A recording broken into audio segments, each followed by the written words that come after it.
बहुत से लोग कहते हैं कि कृष्ण अगर चाहते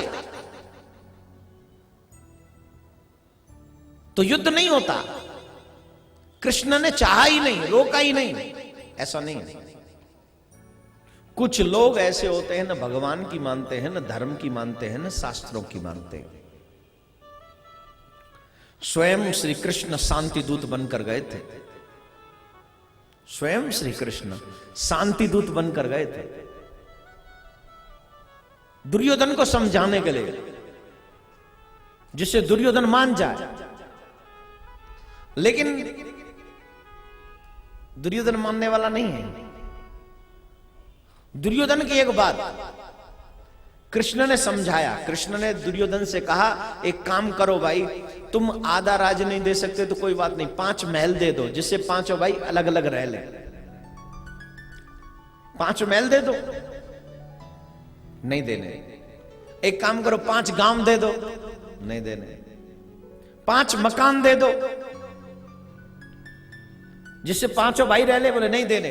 5 झोंपड़ी तो दे दो, बोले नहीं देने। बिना युद्ध देना केशव, मैं बिना युद्ध के सुई की नोक के बराबर जमीन नहीं दूंगा।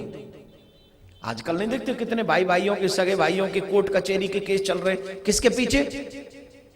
जमीन जायदाद के पीछे चल रहे हैं कि नहीं? आपने सुने कि नहीं? जबकि दोनों ही जानते कि हम मरेंगे तो ये जमीन यहीं रह जाएगी। जब इन्होंने कहा कि नहीं, तो श्री कृष्ण ने कहा, क्या ये अधर्म नहीं है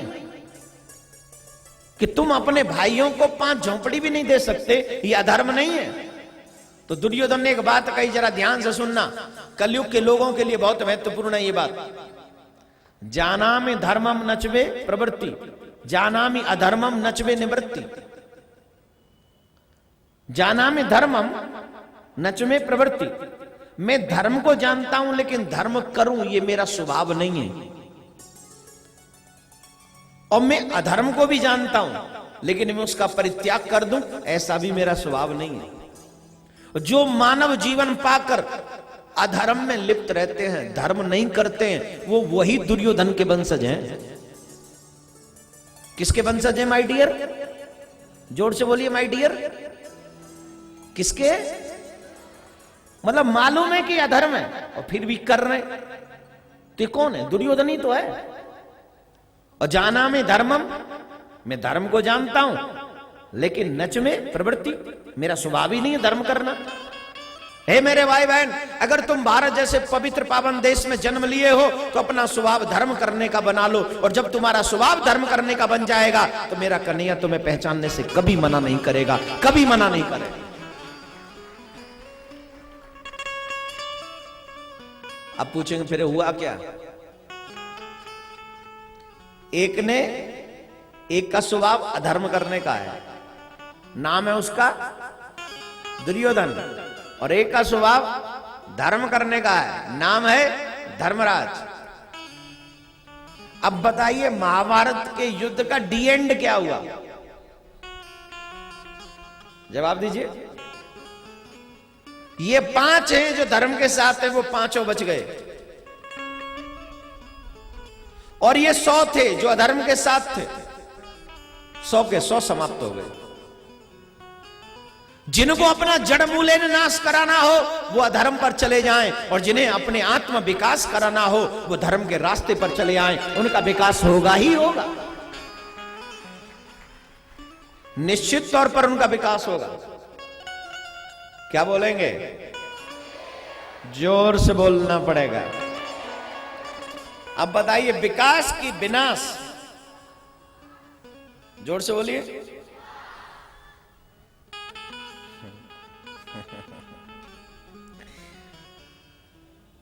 विकास कैसे मिलेगा? ऐसे मिलेगा जैसे आप लोग यहां बैठे। मैं ये नहीं कहता सारे काम छोड़ो, नहीं, काम करते जाओ, हरि का काम भी साथ में करते जाओ, अपने आत्म कल्याण का काम करते जाओ। और एक ऐसी लाइन बना लो मेरे भाई बहन, एक ऐसी लाइन बना लो कि जो तुम्हारी लाइन को कोई समाप्त ना कर सके, तुम्हारा लाइन ठाकुर जी तक पहुंचे, ऐसी लाइन बना लो। अब विदुरानी ने सुना कन्हैया आ रहे हैं, कृष्ण आ रहे हैं समझाने, तो विदुरानी के मन में एक इच्छा है, क्या कृष्ण मेरे यहाँ आएंगे, क्या कृष्ण मेरे घर पे पधारेंगे, क्या मुझे दर्शन होगा। लेकिन विदुरानी ने सोचा नहीं, वो मेरे यहाँ नहीं आएंगे। क्यों? क्योंकि दुर्योधन ने उनकी बहुत तैयारियां करी हैं, मेरे यहाँ क्यों आएंगे। दुशासन का महल खाली करवाया है, 56 भोग 3600 व्यंजन बन रहे हैं, मेरे यहां है ही क्या जो मेरे यहां आएंगे। बहुत से लोग कहते हैं भगवान आते नहीं, ये झूठ है। ईमानदारी से अपने दिल से हाथ रखकर पूछो, क्या तुमने भगवान को कभी बुलाया है?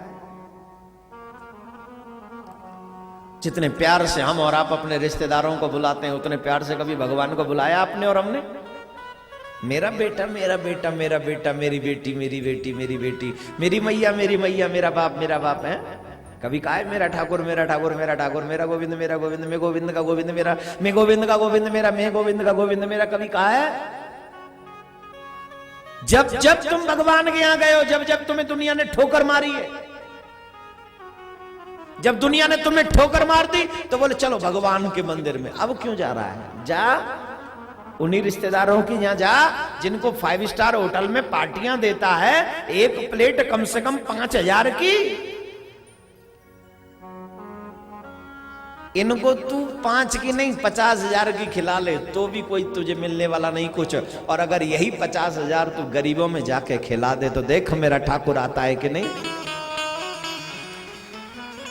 देख मेरा गोविंद आता है कि नहीं। विदुरानी कहने लगी नहीं नहीं कृष्ण आएंगे। क्यों? वो तो स्वयं कहते हैं ना हम बसामि बैकुंठे योगी नाम हृदय न च मद्भक्ता यत्र गायन्ति तत्र ष्ठामि नारद। भगवान का वास कहाँ है? कहाँ रहते हैं भगवान? न मैं क्षीर सागर में रहता हूं, न मैं योगियों के हृदय में रहता हूं। तो बोले जहां पर मेरे भक्त मुझे प्रेम से कीर्तन कर करके बुलाते हैं, मैं उस स्थान पर हमेशा वास करता हूं। जहां मेरे कीर्तन, जहां मेरी कथाओं का गायन होता है, वहां वास करता हूं। अब देखो इंदौर के इतने हजारों हजार लोग यहां पर बैठे, ठाकुर जी नहीं है यहां? नहीं है? अब कोई देखे ना तो मैं क्या करूं? है तो सही, यहीं बैठा है, देख लो जैसे दिखे। देखने के लिए प्यारी सी आंखें चाहिए, प्रेम दिल में चाहिए। और जब प्रेम का दीपक जलेगा तो मेरा ठाकुर तुम्हें नजर जरूर जरूर जरूर आएगा।